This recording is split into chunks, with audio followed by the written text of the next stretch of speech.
तो दोस्तों, तो आप सबको मेरा YouTube चैनल में स्वागत है। तो आप सब कैसे होंगे? आप सब ठीक नहीं तो मेरे कमेंट में करें, ताकि मैं आपके लिए प्रार्थना कर दूं भगवान से कि आप लोग ठीक हो जाए। अगर आप नए हैं तो सबसे पहले चैनल को सब्सक्राइब कर लीजिए और कमेंट कर लीजिए और बेल आइकन को दबाना ना भूलिए। चलिए, हम सब आज आपके लिए खास चीज़ें लेके आए हैं। खास चीज़ें इसलिए क्योंकि मौलिक अधिकार के बारे में आज हम जानेंगे। भारत के जो संविधान में उल्लेखित है, मौलिक अधिकार का आपने नाम सुना है, जो कि संविधान का क्या है? अंतर आत्मा है। तो चलिए हम आज आपको मिलाते हैं संविधान के अंतर आत्मा से। तो मेरे पास है अभी एक बालक है। आज ये आपका नाम क्या है? दीपांशु कुमार। आज ये हमें क्या बताने वाले हैं? मूल अधिकार। मूल अधिकार बताने वाले हैं। तो बताएंगे हाँ। कितने मूल अधिकार हैं? 6। तो बताइए, एक्सप्लेन करिए। शोषण के विरुद्ध अधिकार, समानता का अधिकार, धर्म सामने थोड़ी कैमरा फोकस करो भाई। हाँ धर्म का अधिकार, हाँ और शिक्षा का अधिकार, हाँ। सार्वजनिक अधिकार। अच्छा।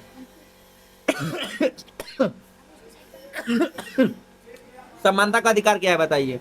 समानता का अधिकार जिसमें सब लोगों को समान मानते हैं, कोई जाति लिंग रंग का भेद नहीं होता। बहुत अच्छा। देखिए, आप लोग से भी विनती है कि कृपया आप देश में समानता का अधिकार का फॉलो करिएगा। किसी लिंग के आधार पर, किसी जाति के आधार पर, किसी धर्म के आधार पर किसी के साथ भेदभाव मत करिएगा। आप लोग तैयार है ना? आप लोग देश के नागरिक है ना? आप लोग का पहला दायित्व तो बनता है कि देश के लिए हम क्या करें, जो चीज कानून में उसको हम फॉलो करें, यानी उस रूल को हम लोग फॉलो करें। बहुत अच्छा। अगला बताइए क्या है? शोषण के विरुद्ध। वो क्या होता है बताइए? जिसमें 14 वर्ष से कम उम्र के बच्चों को काम नहीं करवाना चाहिए। देखिए, 14 बरस से कम उम्र के बच्चे अगर काम करते तो वो क्या होता है? कानूनी अपराध होता है। तो आप लोग देख लीजिएगा, कानूनी अपराध से बचिएगा। अगर जो भी माता पिता देख रहे हैं, कृपया करके आप अपने बच्चों को कम से कम सर्व शिक्षा अभियान के तहत आप जो शिक्षा मिलता है उसको कम से कम पूर्ण कराइएगा। क्योंकि जो सर्व शिक्षा अभियान है बहुत ही उपयोगी है, वो पूरे देश के लिए है। तो अगर आप माता पिता हैं, अगर आपका बच्चा नहीं पढ़ता तो कृपया आपसे रिक्वेस्ट है कि आप अपने बच्चों को कम से कम 10वीं तक जरूर पढ़ाएं। बहुत अच्छा। आगे बताइए। स्वतंत्रता का अधिकार। स्वतंत्रता का अधिकार क्या होता है ये बताइए? जिसमें कोई भी व्यक्ति अपना कारोबार या काम, कोई भी भाषण खुले रूप से दे सकता है। देखिए, यही तो एक खूबी है। आपने देखा होगा कि इंडिया एक ऐसा देश है जहां पर लोग अपने मन के अकॉर्डिंग कुछ भी कर लेते हैं। वो करते हैं कि नहीं करते हैं? क्या आप चाइना में ऐसा कर सकते हैं? नहीं। आपने एक नाम सुना होगा, उत्तर कोरिया। हाँ भैया। सुना है? हाँ भैया। वहाँ का राष्ट्रपति कौन है? प्रधानमंत्री चाहे राष्ट्रपति, बताइए तो। मैं king John. Kim Jong Un. Kim Jong Un. King Jong Un. वहाँ कानून आपने सुना है? हाँ भैया। क्या होता है कानून बताइए तो? वहाँ खड़ा हो जाइए, बताइए। वहाँ पे बहुत कम चैनल, मतलब टीवी में बहुत कम चैनल आते हैं और वहाँ पे महिलाओं के बहुत कम हेयर स्टाइल होते हैं। और वहाँ पे हम जो कारोबार है वो अपनी मर्जी से नहीं कर सकते। देखिए, आप भाग्यशाली हैं जो आप इंडिया में जन्म लिए हैं। आपको पता है हम लोग कितने भाग्यशाली है जो हम लोग का जन्म भारत में हुआ है। भारत के 4 नाम आप बता सकते हैं?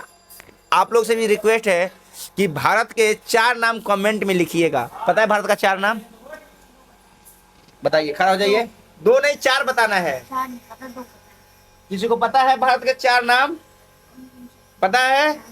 अगर नहीं पता है तो आप लोग को भी अगर नहीं पता है तो कमेंट में जिसको पता होगा वो दर्शक भाई सब लिख दीजिएगा, ठीक है?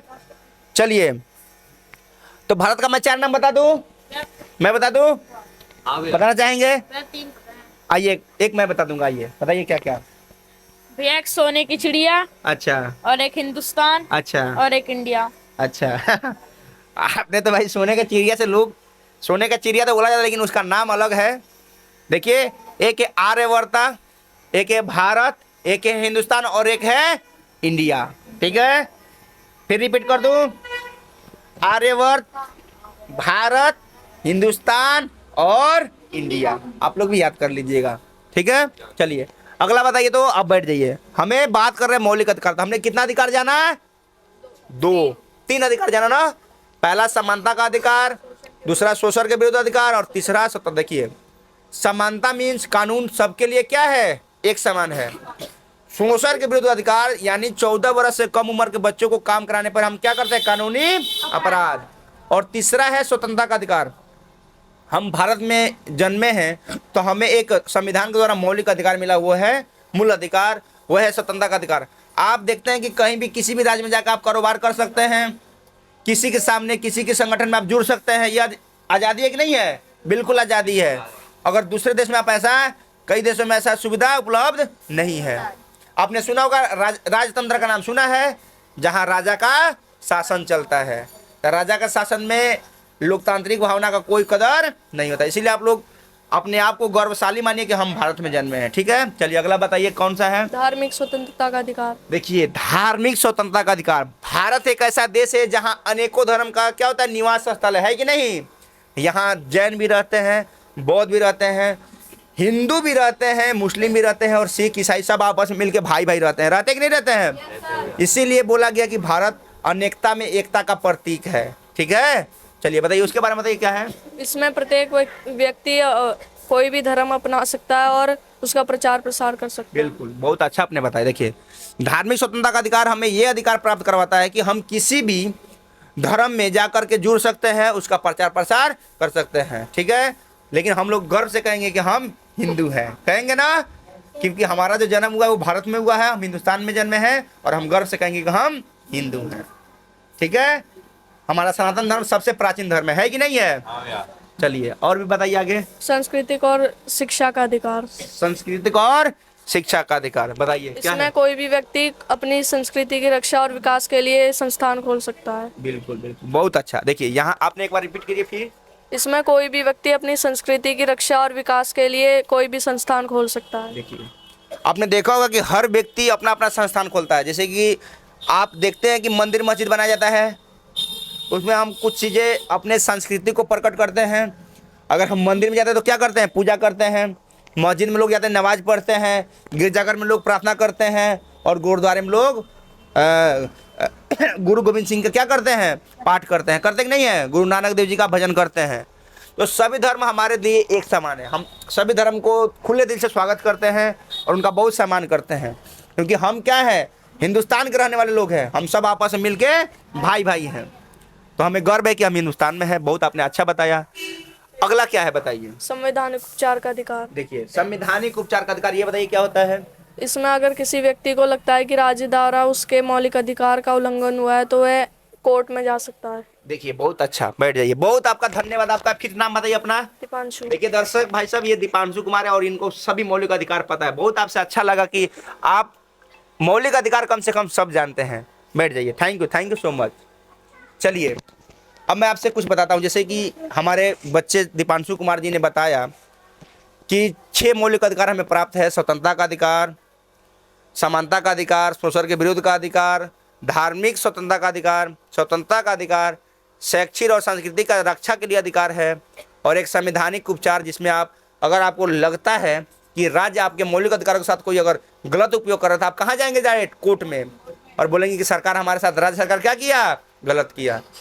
तो दर्शक भाई साहब, आप सब इस बात को ध्यान से सुनिए और समझिए, क्योंकि आप लोग के वजह से देश का विकास नहीं हो पा रहा है, क्योंकि आप लोग अपने देश के संविधान और कानून को नहीं समझ पाते हैं, जिसकी वजह से आप लोग के साथ नाइंसाफ़ी हर जगह हो जाता है।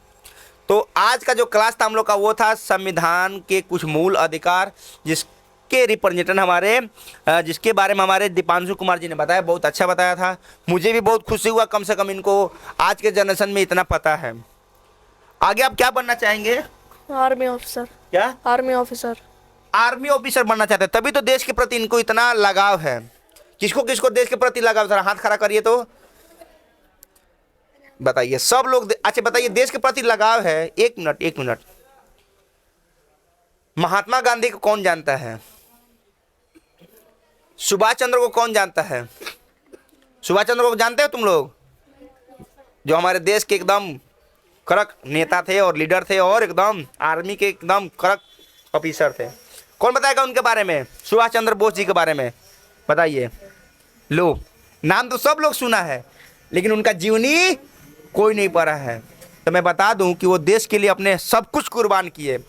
सुभाष चंद्र बोस जी हमारे देश के ऐसे मतलब पढ़े लिखे इंसान थे जो उस समय के आईएएस जो अधिकारी, आज को जो आप डीएम सुनते हैं ना, उस समय के वो लंदन में जा कर के यूपीएससी की एग्ज़ाम दे करके 5वां रैंक लाए थे और उस समय उनको मिला था आईएएस का पद यानी डीएम का पद, लेकिन उन्होंने उस नौकरी को ठुकरा करके अपने देश सेवा के लिए अपना पूरा जीवन निछावर किया। ठीक है, तो आप लोग भी ऐसा करेंगे? देख लीजिए बच्चे तैयार हैं, आप लोग से भी अनुरोध है कि आप अपने देश के लिए कुछ करिए। केवल सोचने और कहने से नहीं होता है, हमें ग्राउंड लेवल पे काम करना होता है। अगर आप सब तैयार हैं देश सेवा के लिए तो प्रेम से बोलिए भारत माता की जय। ठीक है, तो आप सबको बस मेरा नमस्कार है। आप लोगों ने इतना समय दिया इसके लिए मैं धन्यवाद दूंगा। मेरा प्रणाम है। चलिए, थैंक यू।